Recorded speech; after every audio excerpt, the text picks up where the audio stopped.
ఒక బస్సు ప్రయాణం ఒక వ్యక్తి యొక్క జీవితంలో అది ఆఖరి మజిలీ. అసలు ప్రయాణాలు చేయడంలో గూడా అసలు భద్రత లేకుండా పోతుందా? అసలు సోషల్ మీడియాలో వ్యూస్ కోసం ఎంతకైనా తెగిస్తారా? అసలు జస్టిస్ ఫర్ దీపక్ అని సోషల్ మీడియాలో హల్చల్ అవుతుంది. అసలు ఈ విషయం కేరళలోనే కాకుండా దేశం అంతటి ఇప్పుడు రచ్చ అనేది జరుగుతుంది.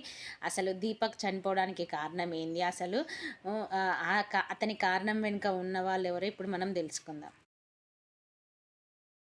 కేరళలో ఆత్మహత్య చేసుకున్న దీపక్ ఇతివృత్తం ఏందంటే అసలు తను ప్రయాణిస్తున్న బస్సులోనే షంచితా ముస్తఫా అనే ఒక ముస్లిం మహిళ ప్రయాణిస్తుందన్నమాట. అయితే దీపక్ తనను తాకాడని, తను హెరాస్మెంట్ చేశాడని వీడియో తీసి సోషల్ మీడియాలో పోస్ట్ చేసింది. అసలు సోషల్ మీడియాలో పోస్ట్ చేస్తే అసలు ఒక మహిళతో ఇలానైనా ప్రవర్తించదండి. అసలు కనీసం వీడియో నిజమా కాదని తెలియకుండా అందరూ అసభ్యకరమైన కామెంట్స్ అనేది పెట్టిన ఆ కామెంట్స్ అనేటివి ఇంటి వరకు వెళ్ళి అసలు దీపక్ వాళ్ళ పిల్లలు కన్న తల్లిదండ్రులు అందరూ అతన్ని ప్రశ్నించి తిట్టడం మొదలుపెట్టారు. అలాగనే సోషల్ మీడియాలో వచ్చిన కామెంట్స్ అసలు చూసి తట్టుకోలేక అసలు మనిషి విలువ పోయిన తర్వాత మనిషికి అవమానం జరిగిన తర్వాత బతికున్నా ఒకటే, బతికి లేకున్నా ఒకటే అని తన ఇంట్లో తానే సూసైడ్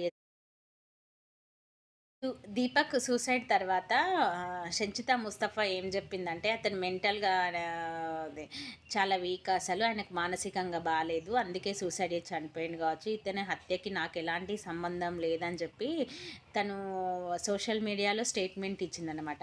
అయితే ఒక మనిషి గురించి నీకెట్లా తెలుస్తది? అసలు ఒక మనిషి గురించి నీకు వ్యూస్ కోసం, నీకు ఫాలోవర్స్ పెరగడం కోసం నువ్వు ఒక వ్యక్తిని చిత్రీకరించినప్పుడు మరి అతనిపైన ఆధారపడి జీవించిన వాళ్ళు అసలు వాళ్ళ ఫ్యామిలీ మెంబర్స్ని ఇప్పుడు ఎవరు కాపాడతారు? అసలు ఏదో సోషల్ మీడియాలో ఫేమ్ అవ్వడం కోసం మనుషులను అనేది ఇలానే చంపుకుంటూ పోయే రైట్ నీకు ఎట్లిచ్చారు? అసలు సోషల్ మీడియాలో ఫేమ్ కోసం నువ్వు ఇంత దిగజారాల్సిన అవసరం ఏమున్నది?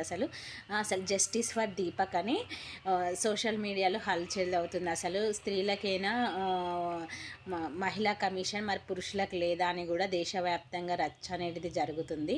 పాపం ఈ దీపక్ వృత్తివృత్తం ఏంటంటే అసలు తను ఒక టెక్స్టైల్లో జాబ్ చేస్తూ ఫ్యామిలీని పిల్లలని అనేది పోషించుకుంటూ జీవిస్తున్నానమాట. ఇప్పుడు దీపక్ హఠాత్ మరణంతో అసలు వాళ్ళ ముసలి ఏజ్లో ఉన్న తల్లిదండ్రులు తనపై ఆధారపడే పిల్లలు కూడా రోడ్డున పడ్డారు. మరి ఇప్పుడు ఇతనికి న్యాయం ఎవరు చేశారు? అసలు ఇప్పుడు ముస్తఫా చేస్తుందా? అసలు ఇలాంటి అరాచకాలే సోషల్ మీడియాలో ఫాలోయింగ్స్ కోసం జరగడం అనేది సమాజానికి సిగ్గుచేటు. ముళ్ళొచ్చి ఆకు మీద పడ్డ, ఆకొచ్చి ముళ్ళు మీద పడ్డ, ఆకుకే ప్రమాదం అనే సామెత అనేది ఇప్పుడు రివర్స్ అయింది అసలు.